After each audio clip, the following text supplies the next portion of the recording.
Hey guys, today on Rich with Cars, I bring you 2018 Lexus LC500. This is my very own. I'm very happy to bring you guys this quick review of this beautiful vehicle that I've owned for the last almost 5 years. And I've done, of course, some modifications on it. So I'm gonna give you guys a quick review of the interior, exterior, and the engine. I'll give you guys some of the driving impressions on this beautiful vehicle that Lexus came out with. So strap in and let's take a look. Lexus came out with the LC as a concept vehicle as the Lexus LC back in 2012. When they first came out with it, everybody was in awe of the design. And it was sort of a design study that Lexus came out with. And then Akio Toyoda decided to actually make this into reality. The reason why he came out with this was because when he was at the Quail, at the Concours d'Elegance, he didn't see any Lexus vehicles, and he decided to actually make this into a challenge for his company. And once they came out with the actual real vehicle, it was almost identical to the concept.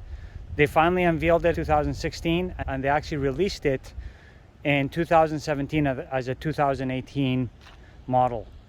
This particular vehicle right here, which is my own, is a 2018. So let's get started. Exterior. Starting with the front, Lexus actually integrated what they call the spindle grille extremely well on the LC. It works so well with this car. It's beautiful. A lot of people think that the grille is massive, but I personally believe that they did a phenomenal job of integrating the hourglass shape of the spindle grille on it. They came out with a lot of new things on this LC, including these headlights, which ended up being the smallest headlights on a production vehicle when they first came out with it. The other thing also that is really cool about the design of the LC is, if you see over here, how the daytime running lights actually go into the headlight itself. Really cool stuff. The other thing also that I think is phenomenal in terms of design, if you guys notice, all these little L shapes in the actual headlight housing, they'd actually integrated that as part of the design. This is not a full-blown F vehicle, so this doesn't actually have a huge opening for cooling. It does have the actual F engine, which is a 2UR GSC, the 5-liter V8, but they actually kept it as a GT car. These are actually air curtains over here that basically go through here and around the wheels for aerodynamics, and they're functional, by the way. The other really cool design feature that they integrated were the actual turn signals over here. No other Lexus vehicle had turn signals like that as well. They took this from the LFA. It's actually an air intake, and that's why you see that space over here. But this is an actual space where air goes in for cooling of the engine. They also integrated the front radar detection system into the actual emblem of the vehicle. I also love the design of the actual grille in terms of how it's sort of like organic, and it's like a waterfall kind of design, where it basically starts really compact and it just opens up as it moves further to the bottom. Some changes that I made on mine that is not OEM, I blacked out the grille surround because that's originally chrome, and this over here as well, that's part of the grille surround, is in chrome. I changed it to gloss black. The other thing is, if you guys have noticed as well, is that I've added a front lip spoiler in the front by the name of Novel. That's the name of the company that is actually of the front lip. This color, a lot of people ask me about if it's actually OEM, and in fact it is. It's actually called Nightfall Mica, and it's basically a dark blue that changes colors because it's got a tri-coat paint on it with some flakes on it. I don't know if you guys can see, but if you look closely, you'll see that it's got turquoise, purple, and blue flakes into the paint. This basically allows the paint to actually change different colors. Moving along to the side, let's take a look a little bit on the lines of the vehicle.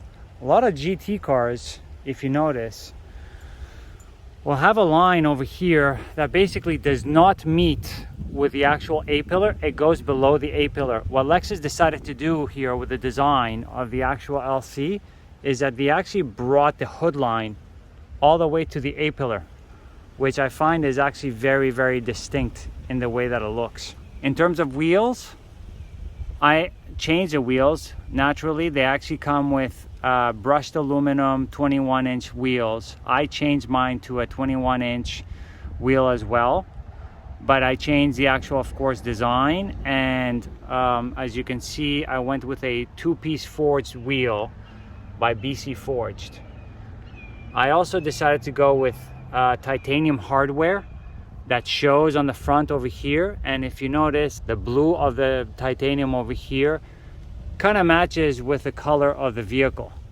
The LC500 actually sits on a platform called the GAL, which stands for Global Architecture Luxury, that Lexus came out with, and it was the first vehicle to actually integrate this. The reason why they came out with this new platform was to actually lower the center of gravity, have better weight distribution, and reduce the overall mass. This platform is actually shared with the LS as well. Moving along with the lines, one thing that I love about the design in terms of the lines of this vehicle is, if you notice from this angle right here, it's got a Coke bottle shape sort of design, which really gives it a lot of character and its intention in terms of the rear haunches over here.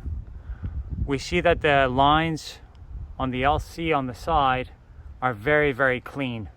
It's got a fastback sort of design, as you can see, GT car style. And then on the side view mirrors, these are actually normally over here in chrome, but I actually deleted the chrome as I did all around the vehicle. So I put gloss black over there. And then moving towards the bottom, we see that there is right there a functional air intake that basically uses it to channel air and basically go around the rear tire. And you'll see the actual opening over here. Side skirt as well from Novel. And then moving on to the rear tires and the wheels, the same BC Forged HCS 21S. The fronts are actually 21 by 9.5, and the rears are 21 by 11.5.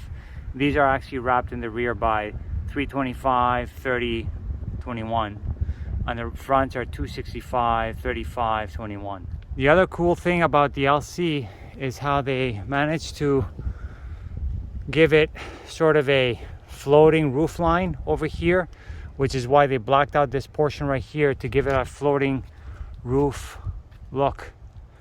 This particular model is a one with a performance package, so you'll see this has a deployable wing. We also have here on the top a carbon fiber roof, and that basically helps in terms of lowering the center of gravity for the vehicle. This particular model, which is a performance, once again comes with this carbon fiber roof as well. There's other models that come with a glass roof. Moving on to the rear, you got very, very distinctive tail lights. These are what they call sort of like the afterburner tail lights. Here you can see that they're actually housed in a mirror. That's not done by me. Over here it's a lens, so it's reflective when the lights are not on, but when the lights are on at night, it's got sort of, because of the mirror, it's got sort of like an infinity sort of look that repeats itself, and it gives it a feel of depth. Turn signals, and here in the rear it's got the same style turn signal that basically is a vertical line. Really, really nice. And then you got the side reflectors here as well. The actual tail light as well, the housing itself is actually sort of like a gunmetal finish over here typically, and this a lot of people complained about. It's sort of like a chrome, so I basically wrapped it in gloss black as well. I basically changed the rear diffuser, as you can see, with the rear spats as I showed before, and then you got the rear diffuser, which is a little bit more menacing with the fins over here. And then I basically followed the fins and the rest of the diffuser with the same satin blue accent line. The other design aspect on the rear, which follows the same design as the front, is if you notice over here, you got these lines over here. It basically follows the same design as the spindle grille in the front, but they basically repeated in the rear to basically have a matching look from the front and the rear. I find it really gives it a lot of character. Cool design aspect on this is you got these integrated door handles, which as soon as you actually press on that, these actually stay out.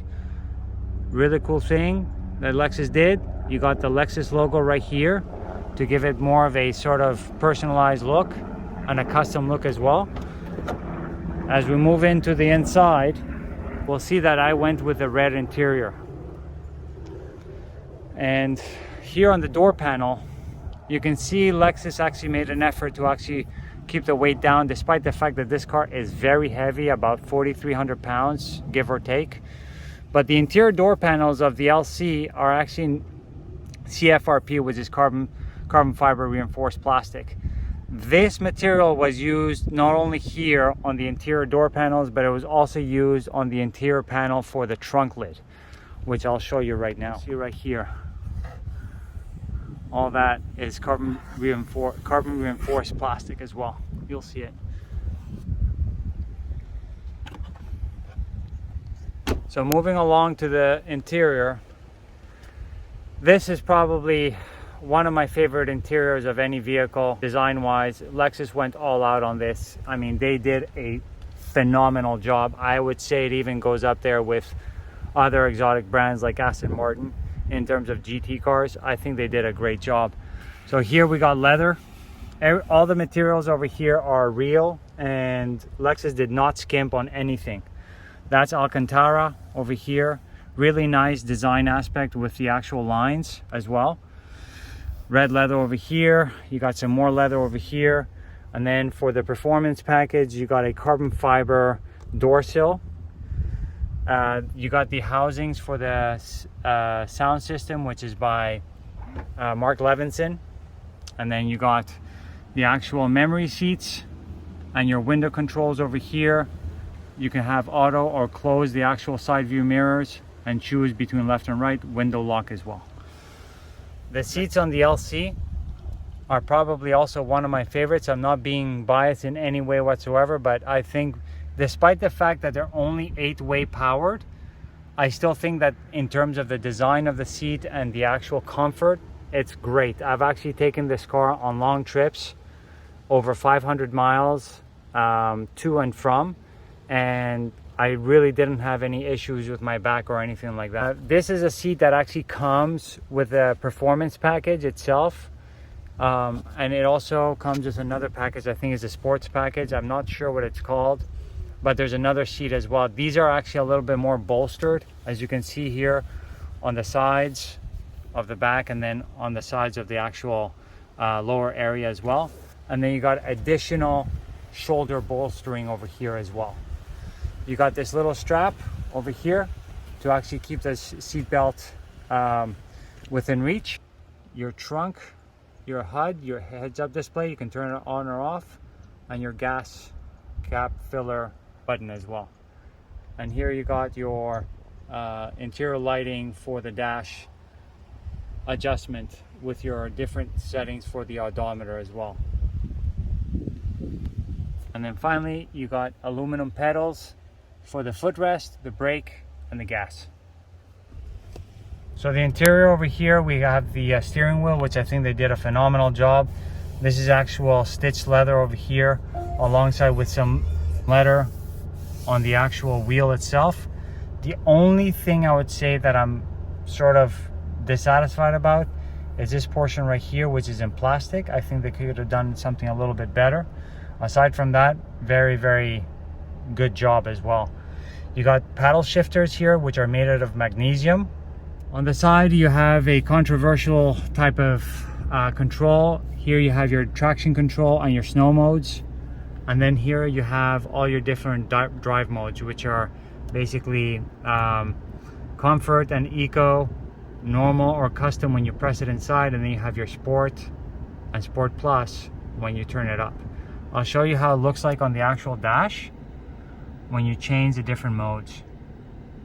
So this is comfort, eco, that's your sport, sport plus, and that's back to normal, and then you can go custom as well. I usually leave it in this because it looks really phenomenal. The other thing also that's really cool, that's taken from the LFA, and now they've actually brought it to the LC, and they brought it now to other models like the IS F Sport and the IS500.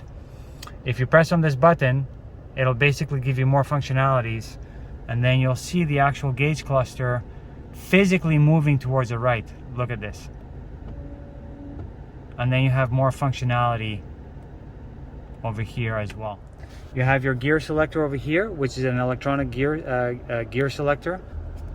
Then you have your brake hold over here, which I use very often. You put your foot on the brake, it keeps it on the brake until you press the gas again. And that is the spoiler, rear spoiler deployment button, which using that and then another feature on the gauge cluster, I can actually keep it up at all times.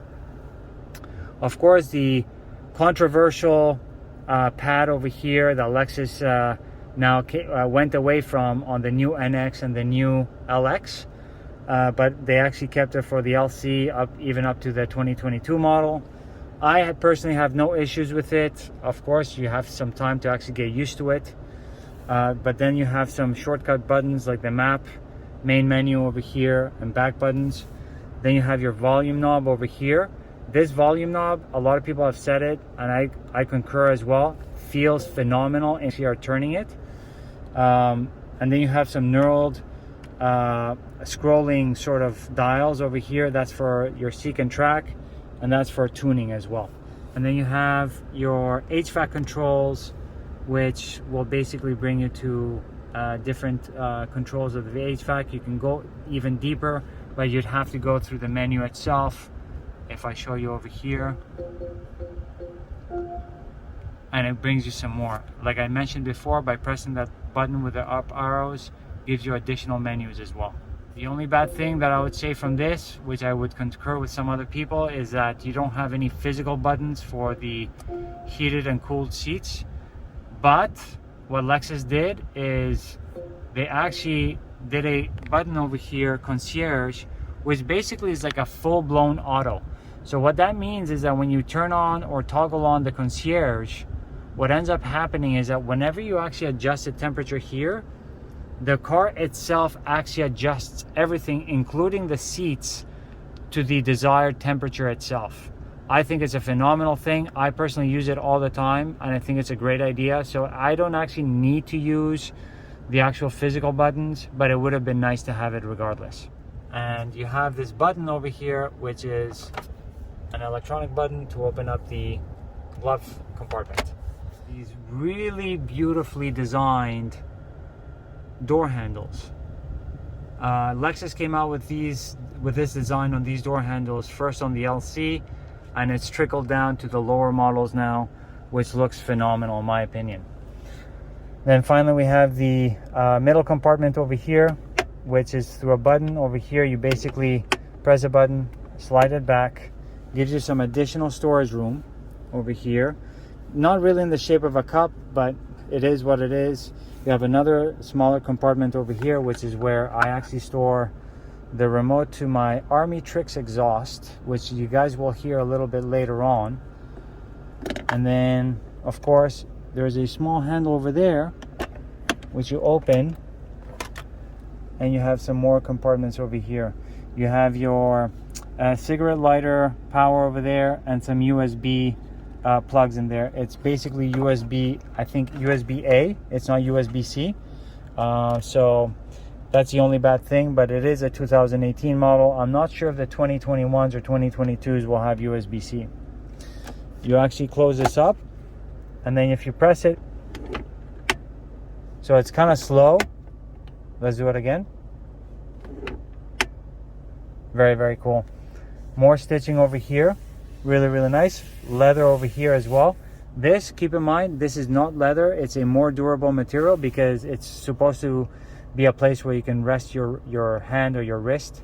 So because of that, they actually put a more durable material as well. There is one cup holder over there to actually leave your stuff, which I usually put my stuff over here. Little downside is the fact that if you do have a tall bottle, it'll block some of the controls on the HVAC system. And then finally, looking at the rear, it's not really, it's a 2+2, but it doesn't really have space for a regular adult, maybe some children in the rear. I've never really sat on the back, but what I like what Lexus did is that they kept the same level of quality on the rear as they did in the front. And you also have the Alcantara all the way through over here as well. Really nice. And you can see it also here on the actual side of the vehicle as well. The LC500 has not changed its actual heart since its release in 2017 for as a 2018 model. As I said before, there's a 2018 all the way up to 2022 is the same engine. It's the 2UR GSE 5-liter naturally aspirated V8. Same one as you can see on the GSF and the RCF. This one is actually a little bit updated because it's got both direct and port injection. It's actually mated to an ASIN 10-speed direct shift transmission. I can personally say that this transmission is phenomenal when you're pushing it to the limit. It almost feels like a dual clutch transmission. It is 10 speeds because for fuel efficiency. And speaking of fuel efficiency, this engine does have both Atkinson and auto cycles. And what that basically does is based on which cycle it's on, it'll basically go full power or go into actually efficiency mode. On the highway, I've actually done 30 miles per gallon. So it's actually very efficient if you actually drive it calmly. But of course, this is an LC500. You do not want to drive it like a grandmother. Basically 0 to 60 is about 4.4 seconds. You got some additional bracing over here for additional rigidity. You see it there, you see it there, there, and there. Space on the LC is not that great.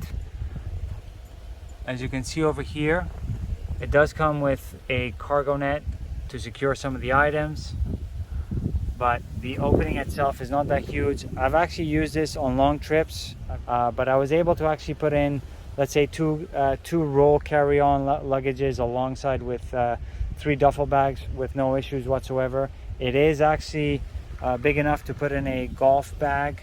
I think you can put even 2 golf bags. So, but it's not the biggest. I'll put the actual size of the trunk over here. And then one thing, which, because I am very meticulous, you don't see any handles except for over here when you close the trunk. So you have a little handle over here so that you don't actually touch the body itself and leave it with fingerprints. So that's one thing that I really like about this. So you can see this.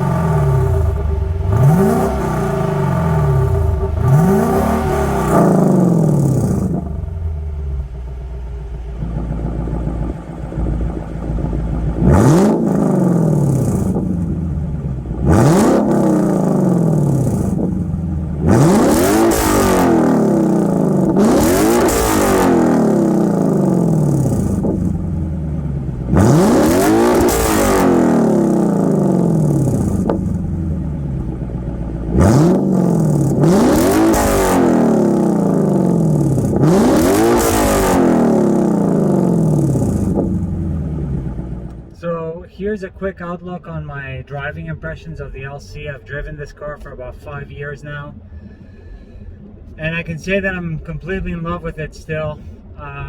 You know, of course I made some changes to the ride quality and the actual sound profile of it because I've actually changed the full catback.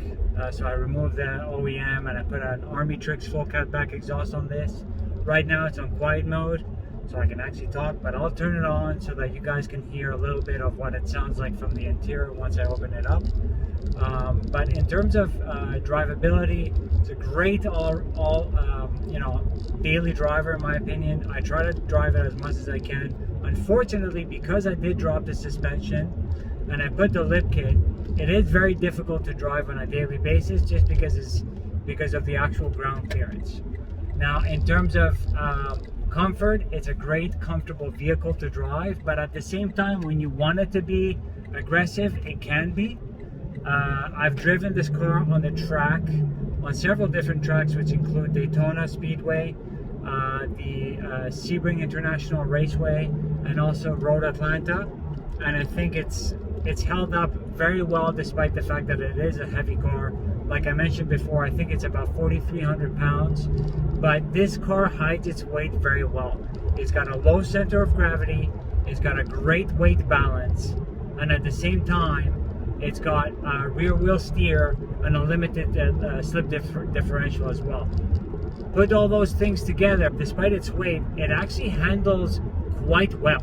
I mean, if you guys want a vehicle that can do it all, I think this is a great Grand Tourer. It's not a sports car. You know, a lot of people might mistake it for a sports car just because of the fact of its looks, but it is a Grand Tourer, and at the end of the day, I think it's a phenomenal one. I want you guys to take a listen to the exhaust that I have. I'm gonna open it up and put it on R, which is, I hope you heard that when I opened up the valves. Let me put it in manual mode.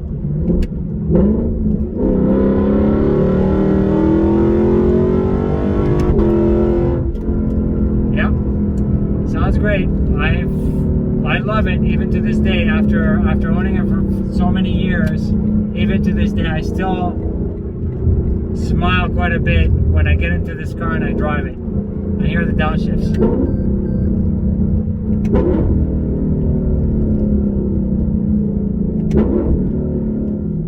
I also want you to hear some of the upshifts.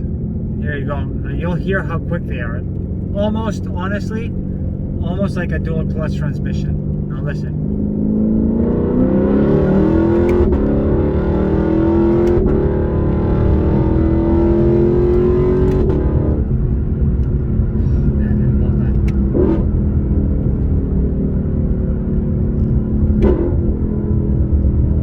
Well guys, I hope you enjoyed this review of my own LC500. I really want to tell you that I love this car like there's no tomorrow after owning it for almost 5 years. Leave some comments below if you want me to do some more content with the LC.